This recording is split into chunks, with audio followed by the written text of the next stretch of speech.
මේ අප්‍රේල් මාසේ 21 වෙනිදාට නැවත පාස්කු ප්‍රහාරය දිනය සිහිපත්. අපි බොහෝ දුරට අපේ අපරාධ ප්‍රතිරෝධ දෙපාර්තමේන්තුව සාදරමින් තිබෙනවා. අප්‍රේල් මාසේ 21 වෙනිදාට පෙර ඒට වගකීතු සැලකිතු කණ්ඩායමක් ලිදරව් කරන්න. வரப்போற உள்ளூராட்சி தேர்தலுக்கான பிரச்சாரங்கள்ல ஜனாதிபதி கொஞ்சம் தீவிரமா இறங்கியிருக்காரு.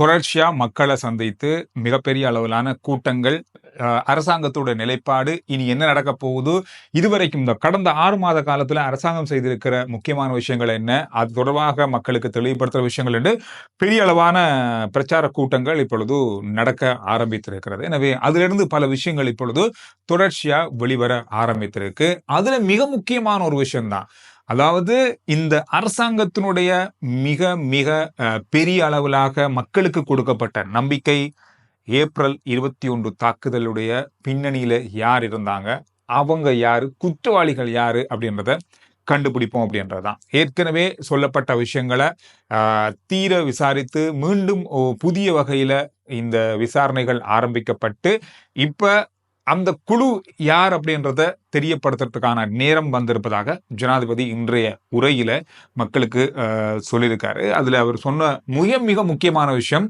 ஏப்ரல் 21 தாக்குதலுடைய பின்னணி குழு யாரு, அதுக்கு பின்னால யார் இருந்தாங்க அப்படின்றத வருகின்ற ஏப்ரல் 21க்கு முதல்ல வெளிப்படுத்துறதுக்கு ஒழுங்கு செய்யப்பட்டிருக்கு அல்லது அதற்கான நடவடிக்கை எடுக்கப்பட்டிருக்கு அப்படின்றத ஜனாதிபதி இன்றைய நாள்ல சொல்லியிருக்காரு. இந்த விஷயம் என்று அவ்வளவு இலகுவா கடந்து போகக்கூடிய விஷயம் இல்ல.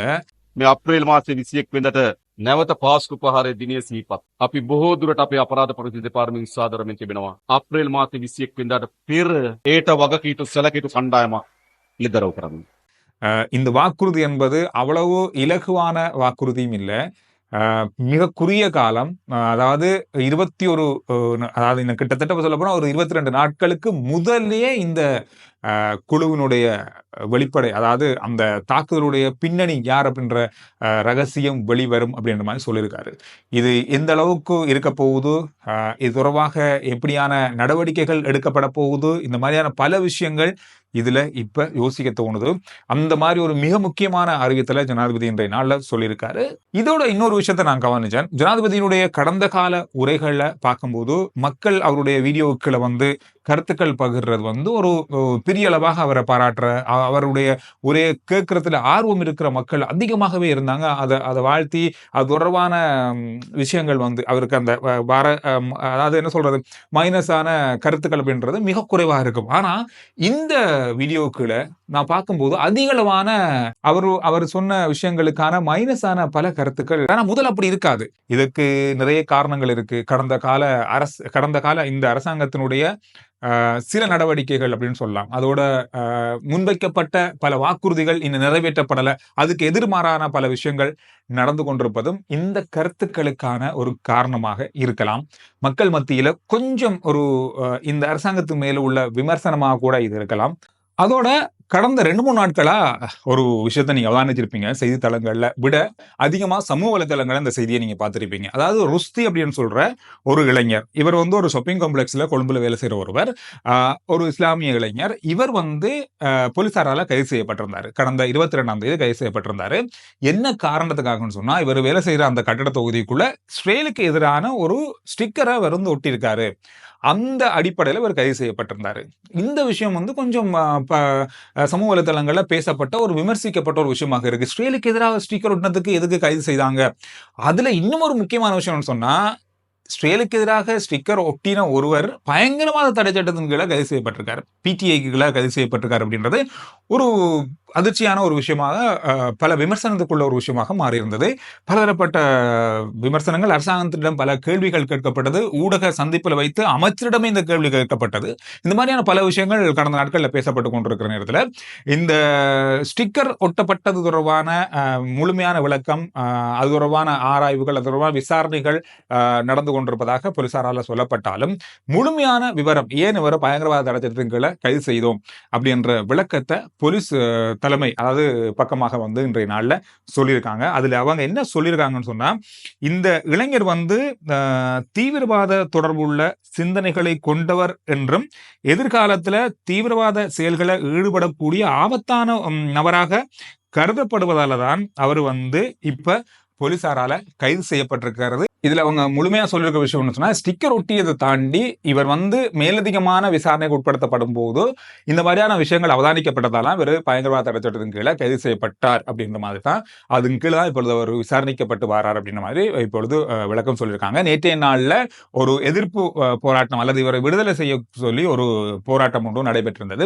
அதுல சொல்லப்பட்ட விஷயம் என்ன சொன்னா, பலஸ்தீன மக்களுக்கு ஆதரவாக குரல் கொடுத்த ஒருவரை கைது செய்துட்டாங்க அப்படின்ற மாதிரி, அவரை விடுதலை செய்யுங்க அப்படின்னு தான் கோரிக்கை வைக்கப்பட்டது. ஆனா அவர் இஸ்ரேலுக்கு எதிரான ஒரு ஸ்டிக்கர் தான் இதுல ஒட்டிட்டு இருந்தாரு. அது மட்டும் இல்லாம அதுக்காக மட்டுமல்ல, அதுக்கு பின்னணியில் உள்ள விஷயங்களை வைத்துக்கொண்டு இவர் பயங்கரவாத தடை சட்டத்தின் கீழே தடுத்து வைக்கப்பட்டு விசாரணை செய்யப்படுகிறார் அப்படின்ற மாதிரி தான் போலீசாருடைய விளக்கம் இன்றைய நாளில் வழங்கப்பட்டிருக்கு.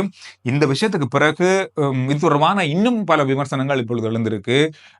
குறிப்பா அவர் ஸ்டிக்கர் ஒட்டும் வரைக்கும் அவர் அவதானிக்கப்படலையா, அவர் ஸ்டிக்கர் ஒட்டினால்தான் தான் இந்த மாதிரி ஒரு ஆபத்தான அல்லது ஒரு அமைப்போட ஒரு உள்நோக்கத்தோட இவர் செயற்படுறாரு அப்படின்ற மாதிரியான தகவல் உங்களுக்கு தெரிய வந்திருக்கா?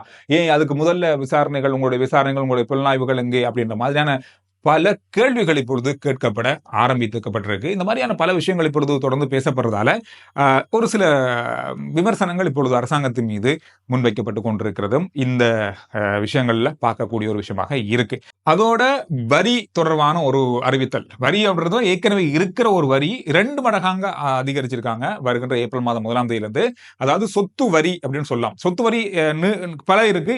இந்த வரி என்னன்னு சொன்னா, இப்ப வாடகைக்கு குத்தகைக்கு கொடுக்குற ஒரு கட்டிடம், இப்போ ஒரு வீடு இருக்கு அதை குத்தகை கொடுக்குறாங்க, அல்லது கடை இருக்கு அதை கொடுக்குறாங்க, ஒருத்தருக்கு கொடுக்கும் போது எழுதப்படுகின்ற அந்த அக்ரிமெண்ட் இருக்கு. உங்களுக்கு தெரியும், லோயர்ட்ட போயிட்டு நாம ஒரு அக்ரிமெண்ட் எழுதுவோம். அந்த அக்ரிமெண்ட்டுக்கு அந்த தொகை, எந்த தொகைக்கு நாங்க அதை கொடுக்குறோம்ன்றதுக்கான எல்லாத்தையும் சேர்த்து ஒரு முத்திரை வரும், முத்திரை தொகை வரும் தானே. இப்போ பொதுவா 1000 ரூபாய்க்கு ஒரு வீதம், பொதுவா எல்லாத்துக்கும் ஒரு வீதம் அதை எடுப்பாங்க. 1000 ரூபான்னு சொன்னா ஒரு 10 ரூபா முத்திரை.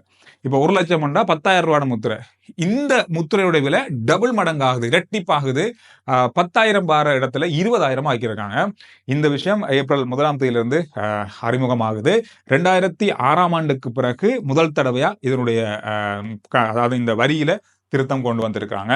இது வருகின்ற ஏப்ரல் முதல்ல இருந்து நடைமுறைக்கு வருகிறது. எனவே இந்த விஷயங்கள் தான் இன்றைய நாளில் அதிகமா பார்க்கப்பட்ட விஷயங்கள். இன்றைய ஞாயிற்றுக்கிழமை மாதிரில பரபரப்பா இருந்தது. கொழும்பு பரபரப்பா பார்க்கக்கூடியதாக இருந்தது. காரணம்னு சொன்னா, நாளைக்கு பெருநாள், நோன்பு பெருநாள் கொண்டாடப்படுகிறது இலங்கையில. இன்று மாலை 7 மணி அளவில் அறிவிக்கப்பட்டிருக்கிறது கொழும்பு பெரிய பள்ளி வாசலால பிறை தென்பட்டிருப்பதன் காரணமாக நாளைய நாள்ல 31ஆம் தேதி இலங்கையில நோன்பு பெருநாள் கொண்டாடப்படுகிறது அப்படின்றத உத்தியோகபூர்வமா அறிவிச்சிருக்காங்க. எனவே நம்ம வெளியே பார்க்குற எல்லாருக்கும், உலகம் முழுவதும் நோன்பு பெருநாளை கொண்டாடுற அத்தனை இஸ்லாமிய நண்பர்களுக்கும் இனிமையான நோன்பு பெருநாள் வாழ்த்துக்கள். மீண்டும் ஒரு முறை சந்திக்கலாம் அடுத்த வீடியோல. RJ Chandru report YouTube channel, Facebook page, WhatsApp channel, இது எல்லாத்தையும் ஃபாலோ பண்ணுங்க. நன்றி, வணக்கம்.